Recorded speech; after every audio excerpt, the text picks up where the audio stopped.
Well, as I speak, for some strange reason, Penny Wong and her assistant told the Israeli ambassador that we won't be their ally if there's any further um, self-defense against their enemies who are trying to destroy them, which is, for all Penny Wong's wisdom, I don't know what that's about.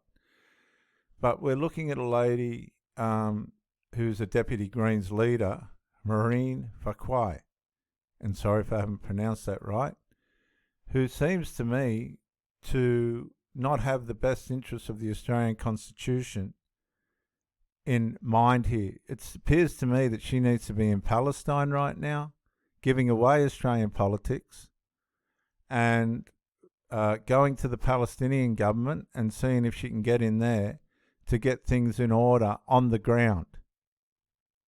Okay, because as far as I'm concerned, it seems to me like she is a foreign invader demanding things from our government, even so far as our government threatening to not be an ally to Israel anymore, even though Israel's done absolutely nothing wrong to us, to persuade these people that we're on their side, and they still don't believe it. Who will dismantle it? It is up. Okay, I will give you the answer. This is key. Ladies and gentlemen, she's been asked 3 times, who will dismantle Hamas? She won't answer the question. I'm about to answer it. Stand by. Exists in the region that we are talking about here. Okay, so she goes, Hamas exists in the region we are talking about here, which is in the Middle East. Nothing to do with Australia. Yeah. Right? Who will dismantle it? Do you know who's dismantling it as we speak? Israel. Israel's dismantling Hamas. That's how ignorant these people are. She's just fallen into the pit that she's made for herself. Israel is not doing a genocide. Israel's dismantling Hamas. Now, she needs to get up off that chair, get on a plane, fly to Palestine and confront Hamas. Israel's trying to dismantle Hamas, you fools.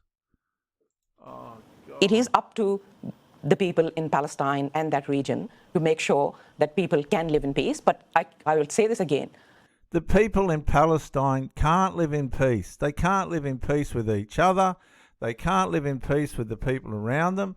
These are the children that they're raising here. This will be Bankstown soon. Bankstown, Maryland, Roselands, all those places. The kids will be going to school with AK-47s or whatever these are. She ain't going to care. I don't even think she knows what she's talking about. At the moment, only some people in that region have the rights that every human deserves. Okay, but surely you can. This is that micro-incremental word salad. And I say that very carefully because word salad's a word that you should only use for people that have a mental personality disorder. So I'm not suggesting anything here, but she is mumbling her words. I'm going to play this again. This is how they hang themselves. They shouldn't do these interviews. Should it be dismantled? Should Hamas be dismantled? Hamas is an organization that exists in the region that we are talking about here. The Middle East, not Australia. We know that. Right? Who will dismantle it? The answer, viewers, Israel. Israel. That's how ignorant these people are. Israel's trying to dismantle Hamas. Oh, God, viewers, please, wake up. Wake up. It is up to the people in Palestine and that region to... People in Palestine can't even help them. They can't help themselves at the moment. Isn't that why she's on here? She's completely contradicting herself. The people in Palestine are the ones that can fix the problem. The people in Palestine can't fix the problem because Hamas is a problem that can't be fixed. That's why Israel's trying to destroy Hamas, not Palestine. make sure that people can live in peace. But I will say this again. At the moment, only some people in that region have the rights that every human deserves. Okay, but surely Which people are they? Hamas have the rights because Hamas has got the power over Palestine. you can say, them don't. surely you're able to say whether you'd like to see them gone. I mean, it's not up to me to say who should be gone or not. No, see, no. That was a personal question. That was a personal, specific, exclusive, unique question aimed at what she believed. Right? We want to know what she believes. And now she's saying it's not up to her if Hamas gets destroyed or not. But that's not the question. We're not asking you to go and destroy it. We're asking you if you think it should be destroyed. And she knows very well she can't answer that because it's going to put her out with the Muslim people who believe that Hamas should be there. They don't care about the Palestinians at all. Well, you've offered views on... It's up to me to say that the 40,000 people that have been killed and that the slaughter is going on. 16 Palestinians were killed just this morning in a strike at a Palestinian school. That is what needs... Yeah, right. Where is Hamas hiding? In the schools? In the hospitals? What's Israel supposed to do? These people shouldn't be in those schools. They shouldn't be... And you know what? If you're a Palestinian, you had any brains, you'd be fleeing. Anywhere you would see Hamas, you would leave. But no. This is part of their lifestyle. Now, if Israel is on the warpath and they're going to kill Hamas, if you get in their way, you're going to get killed. Why do you think this woman's in Australia? Why do you think Fatima Payman come to Australia? You can't live in those nations. You'll get killed. They're animals. They don't care who they hurt. And if you don't believe what they want you to believe, they'll kill you. So what do you got to do? You got to leave. You got to come to Australia. Right? Now we've got this person in Australia from Pakistan or somewhere, and she's pushing her beliefs against our Australian constitutional best interests for some war that she said that somewhere in the world, that who's going to pull it apart? We answered that, Israel. Can you see how confused and messed up this is? Needs to stop, and then there needs to be a process to started to see how peace can be attained and maintained. And it can't be maintained because there was peace until Hamas tried to take out as many Israelis as they could before they were stopped, and they got up to 1,200.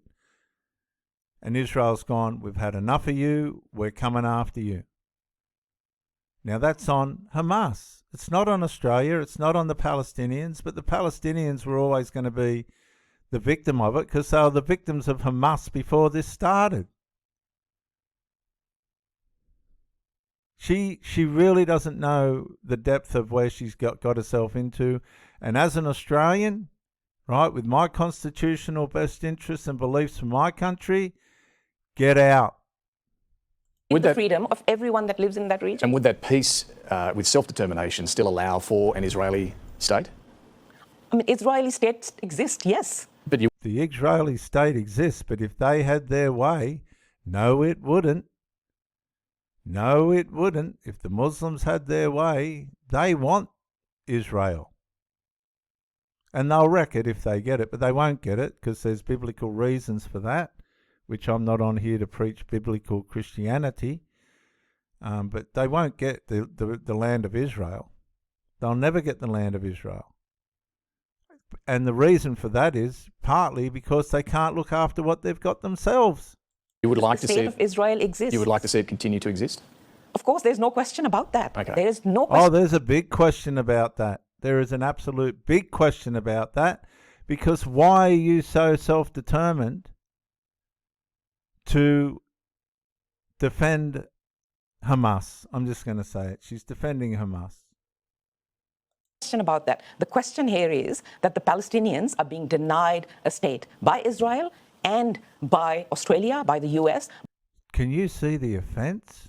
We're not denying Palestine anything. Palestine is not fit to be a state. Palestine's government, Hamas, right, they're worth billions, more than we'll ever have, couldn't produce a nation or a state that was going to work. It was self-implosive. It was self-destructive. Nobody will ever be able to live or function in peace in Palestine because they do things that cause themselves not only to self-destruct, but for other people to just want them out of the way. Because they harm people, and if you harm people for long enough, they're going to turn on you. By these Western countries who refused to act against what Israel is doing. Now, this issue obviously... Do you know why they won't act against what Israel is doing? Let's not be ignorant. They're not going to act against what Israel is doing because Israel is our ally. This is where it's all messed up. Israel didn't bring this trouble on Palestine. Hamas did. Who reckons she needs to get up out of that chair, be taken by the earhole, and sent to Palestine to sort this problem out? I do. Led to Senator Fatima Payman leaving the Labor Party. Did you have any role in encouraging her on this journey, on this path that she's been on? What was your contact with her? I've been in touch with Senator Payman over the last few weeks and also way before that. I think being the only other brown Muslim woman in that Senate. Okay, so she's trying to wash this over.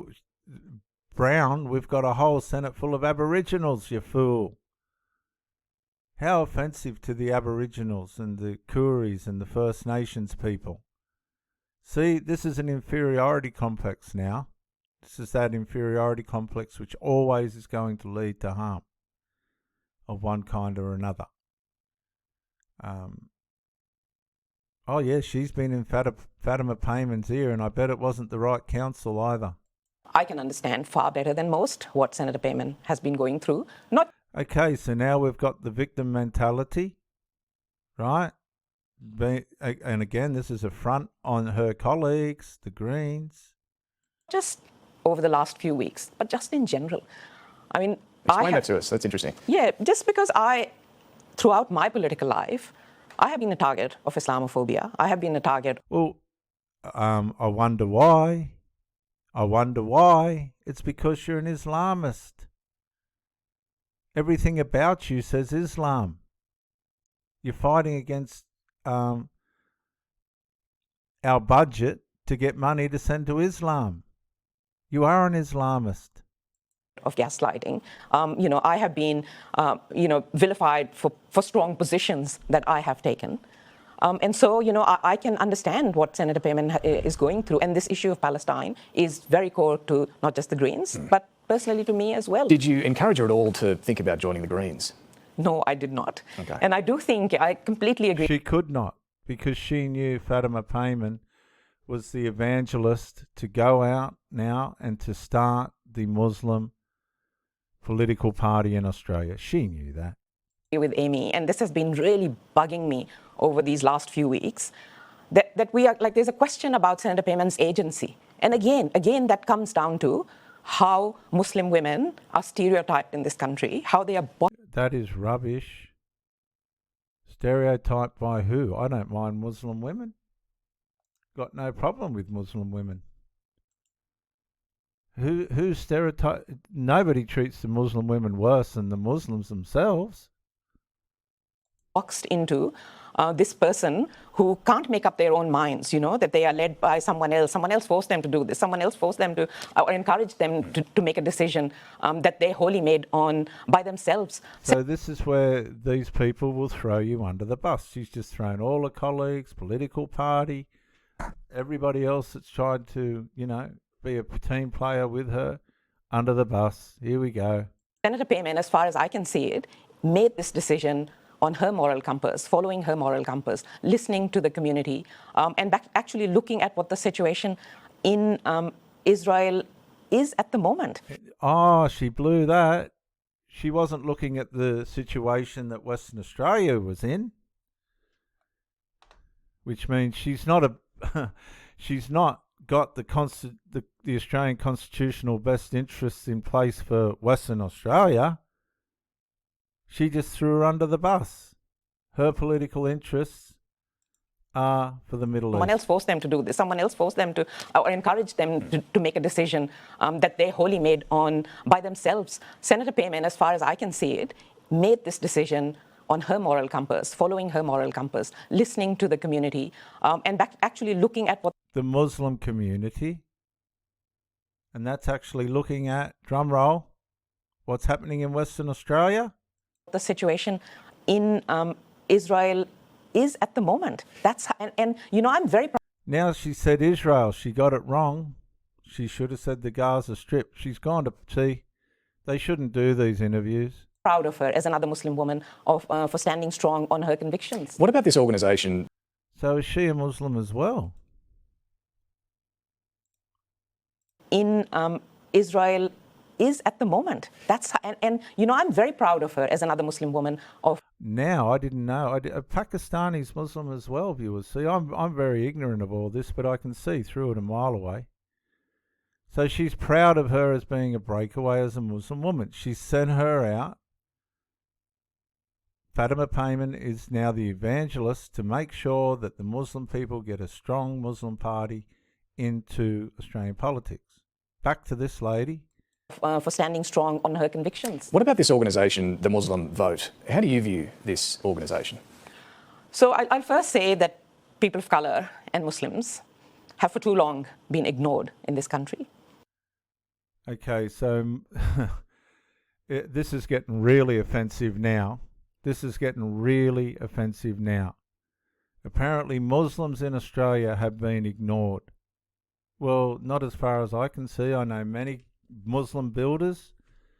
I've got some terrific Muslim friends, and we don't ignore it. Look at the NRL. There's Muslims in the NRL and other sports that are fantastic sportsmen and stuff. They're accepted like everybody else. They haven't been ignored. They haven't even been ignored so far as Penny Wong and her underling, I don't know under whose authority, have said that we will not be allies to Israel if they retaliate against the Hezbollah attack, which is complete insanity. But that's politics. This woman has just defended all of us Australians by saying that Muslims are ignored. No, you are not. Why would you be here? Organisation. So I'll first say that people of colour and Muslims have for too long been ignored in this country. That's to make one point. Well, you better hold that point because we won't forget that. Marie Farquhar. Communities have been ignored for too long in this country. You know, politicians from both the old parties have for years, decades, used us as tokens, as photo opportunities at our religious events, but have never actually... Are you for real?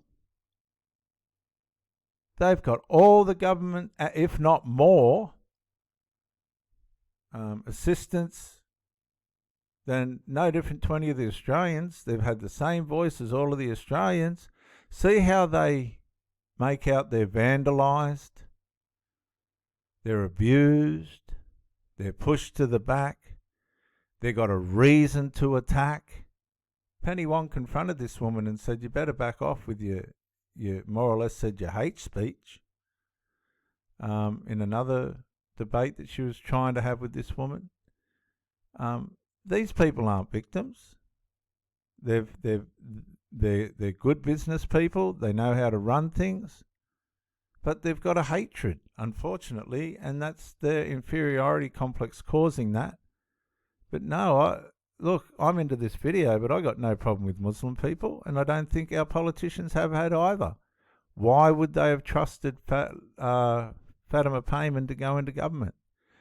See, why is she in the Senate? This is how these people shoot themselves in the foot, because they undermine their colleagues, they undermine the people that are leading them, and then ultimately, after they've wrecked everything around them, they undermine themselves. Actually deemed to address the issues that affect these communities. So I don't find it surprising at all that communities are... So she's talking about the Muslim community. She's not saying... See, what she's trying to do is multiculturalize the statements, but she's talking specifically about the Muslim communities. organising, and communities are saying, well, we want our voices heard. And one way to do this is to actually organise and to put up candidates who will be speaking up for the community. And from what I know, whether they are Muslim or not, it is about those candidates speaking for those communities and their concerns. And one of their big concerns at the moment is no action from Labour on Palestine. No doubt about that. So she's one of those representatives. So she's just, see what I said? She's just thrown herself under the bus because nobody's being heard. Well, how come we're sitting here listening? See, this is the mundanity of these people. Is it just to this issue that the Prime Minister's raised about sectarianism, the warning he's issued about faith-based candidates or parties? Do you share that concern? It sounds like you're saying as long as they're trying to represent the concerns of the community, that's okay. But if they're running on their religion, is that an issue for you? Well, we start our day in the Senate with the Lord's Prayer. Let's not. Yeah, and right, this is now she's getting real offensive because it's a Christian constitution. It's a Christian country. Right? Look at the ruse on her face. Let's do that again. Guys, Aussies, wake up. Wake up. They're forgetting it's a Christian country. They don't care about that. Trying to represent the concerns of the community, that's okay. But if they're running on their religion, is that an issue for you? Well, we start our day in the Senate with the Lord's Prayer. Let's not forget that. She doesn't. No, she doesn't. Because Fatima Payman said the other day that the Christians pray their prayer, but I go and pray my prayer. And she would be exactly the same, and you can tell by the body language on her face. She doesn't pray the Lord's Prayer. They're not allowed to as Muslims. She want to be careful because the sheiks would be watching this going, hang on a sec, you don't pray the Lord's Prayer, but that's called theocratic warfare.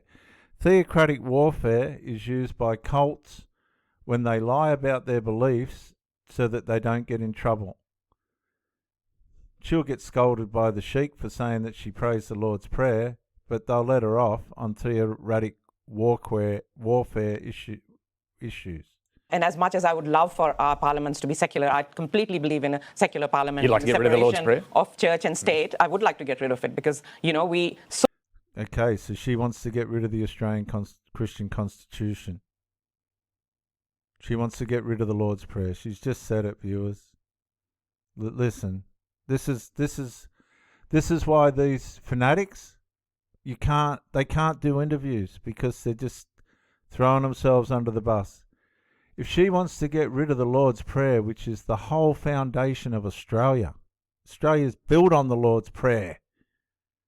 These people want to come in and throw it out. Oh, please wake up, viewers. Believe in a secular parliament. You'd like to get rid of the Lord's Prayer? Of church and state. I would like to get rid of it because, so many. She would like to get rid of the Lord's Prayer and Christianity altogether, and I'm sure many of you would as well.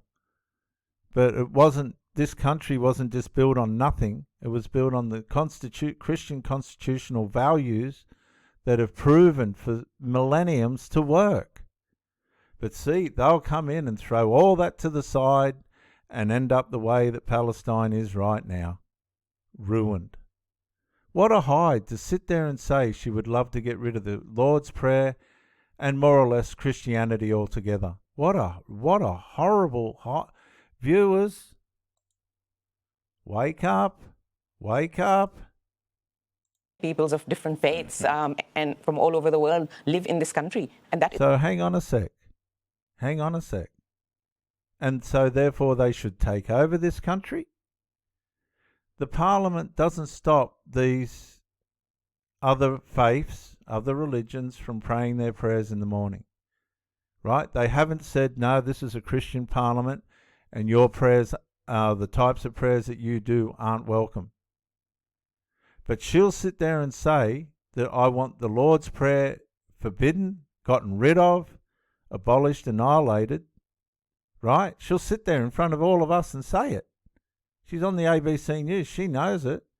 She's speaking along. This is the terrorist behind it all. Right? Anybody that can sit there and say, yeah, I'd love to get rid of the Lord's Prayer and possibly Christianity as well, is not in keeping with the Australian Constitution. They don't care about the Australian Constitution. They care about Islam, Palestine, and whatever else is of that nature. Is not representative. But on this Parliament issue, is not representative. I hear your point on that. So this issue the PM's raised, though, about faith-based, religious-based candidates, is that a concern for you? It is not a concern for me. People have a right to, to have faith in this country, and people have a right to express that faith. And it is absolutely disgraceful that Labor has been kind of, unsourced whispers on, kind of vilifying Senator Payman for expressing her faith. I mean, that is ridiculous. Nobody vilified Senator Payman. Senator Payman got brought out into the light for her rebellion. Anthony Albanese, it's reported that he tried to deal with Senator Payman as professionally and as properly as the Australian Prime Minister as he could. But Senator Payman delisted Anthony Albanese. She used him as a vehicle to get what she wanted. Once she'd established herself and got to a point where, of course, rebellion, when you talk about pathological malignant narcissism and things like this, it'll love bomb its way into your life. In this case, Payman love bombed her way into the parliament. It then goes into the second phase, which is a devalue, progressive devalue, degenerative state of mind, where they start to turn against the people that are for them, until it comes to a point where they either cause a reverse discard, which is where they want you to get rid of them. They'll do things until you get rid of them. Or a voluntary discard is where they get rid of you. And that's how pathological malignant narcissism works. And that's exactly what Senator Payman did. And when she'd finished with Anthony Albanese, right, she said, "Thank you very much," and away she went. And that's the perfect sign of a rebellious person. Now, when the Muslim males and the top brass of these Muslim people are finished with Senator Payman, and watch this space, because it's going to take a long time for it to happen, she'll get treated like every other Muslim woman, according to the Quran. She'll be used as a source of provision in the home and as a childbearer.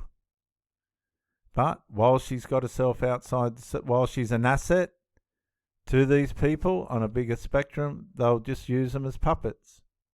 And we're paying for it all. We're paying these people for all of this. And the CDP, I was in New South Wales Parliament when the CDP was in the balance of power, and parties were very happy to do deals with them. Will the Greens compete no one raised hue and cry about that. Will the Greens compete against such candidates or cooperate with them?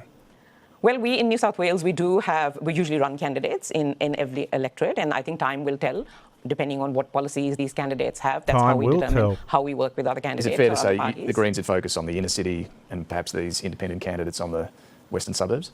Well, that's what I understand, that the independent candidate, the Teal-style independent candidates will be more focused in Western Sydney. But obviously, we will be running campaigns across New South Wales, across Australia, because there's a Senate vote to be, won as well. Look, I want to ask you about protests, because the Greens have been sharing, lots of videos and so on. This video was the latest. It's the protest that took place at Parliament House on Thursday. It was a security breach. The building was shut down to the public. School kids and so on weren't allowed in. The Greens sharing this video. Are you really encouraging this sort of behaviour, though? David, I have been to protests, I think, every single week over the last 9 months. We have a right to protest in this country. We have Okay, so she's a protester, so she does agree that this is all right. This is how bad it is, viewers. It was the latest. It's the protest that took place she's all at up Parliament for House this. on Thursday. She don't care. It was a security breach. The building was shut down to the public. School kids and so on weren't allowed in. The Greens sharing this video. Are you really encouraging this sort of behaviour, though? David, I have been to protests, I think, every single week. I have been to protests with her eyes rolling every single week. If you don't think this is out of control, then these people are walking all over us. Over the last 9 months, we have a right to protest in this country. We have a right to peacefully protest in this country. But a security breach at Parliament House, you're a senator. Is that something you want to encourage? We're not encouraging any protests that are, violent. Oh, And yes, yes, she is. Oh, yes, she is.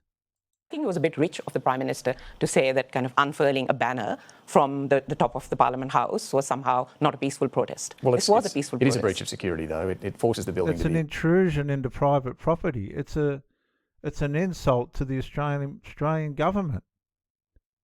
Would you get up there with a banner on the Parliament House and fling it off the side, spruik and all that crap, and then go and paint all the war memorials and things? shut down the Australian Parliament. Sure, I understand that, but let's also put this into perspective. People I are know, really... we're putting it into perspective. It's criminal activity. She's condoning criminal activity. That's the end of part 2, viewers. I don't know how you're going with this, but I'm deeply troubled. I'm seriously troubled with these people that are politicians, but they haven't got the Australian constitutional Christian values as their best interest. She even went so far as saying, I want the Lord's Prayer thrown out, and more or less Christianity as well. Viewers, Dr. J.W. Morrison, theologist, I'll see you in the next session. My goodness me.